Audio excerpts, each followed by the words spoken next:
یہ عام طور پہ ایک ذہنیت بنی ہے، اور یہ سمجھا جاتا ہے جسے دنیا بہت مل جائے اللہ اس سے بڑا راضی ہے،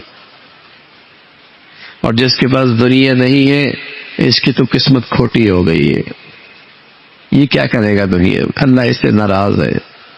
تو اللہ رب العزت بتا رہے مال و دولت کا مل جانا یہ اللہ کے قرب کا ذریعہ نہیں، اور کسی کے پاس مال و دولت کا نہ ہونا یہ اللہ کی ناراضگی کی علامت نہیں ہے۔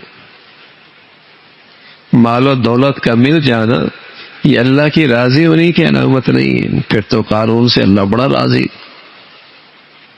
عہدے اور منصب کا مل جانا اللہ کے راضی ہونے کی علامت نہیں، ورنہ تو حامان اور فرعون سے اللہ بڑا راضی ہوتا۔ تو یہ غلط فہمی پھیلی ہوئی ہوتی ہے، اور یہ ذہنیت بنی ہوتی ہے کہ بھائی اللہ کے راضی ہونے کی علامت ہے کہ دنیا خوب مل جائے، دنیا خوب مل جائے۔ اور کوئی آدمی سائیکل سے کار میں چلا جائے، جھوپڑی سے کوٹھی میں آ جائے، دکان سے فیکٹری میں آ جائے، تو اسی ذہنیت کے لوگ کہتے اس کی قسمت بڑی اچھی ہو گئی، اس کے نصیب بڑے اچھے ہو، اس پہ تو اللہ کی بڑی مہربانی ہو گئی ہے۔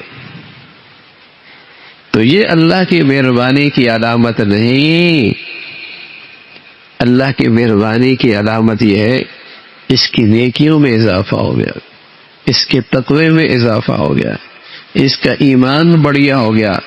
مال مل گیا تب بھی مبارک، اور نہ ملا تب بھی مبارک۔ اللہ کی مہربانی، اللہ کا فضل، اللہ کی عنایت کی علامت یہ ہے کہ اس کی زندگی میں نیکی اور تقوی کی زندگی آ جائے۔ مال کے ساتھ ہے تب بھی مبارک، بن مال کے ہے تب بھی مبارک۔ دیکھنے کی چیز یہ ہے ایمان کیسا ہے، تقوی کیسا ہے، پرہیزگاری کیسی ہے، خوف خدا کتنا ہے، بندگی کتنی ہے۔ یہ ہے نصیب کی بات، جس کو یہ مل جائے وہ بڑا نصیب والا، وہ بڑا خوش قسمت۔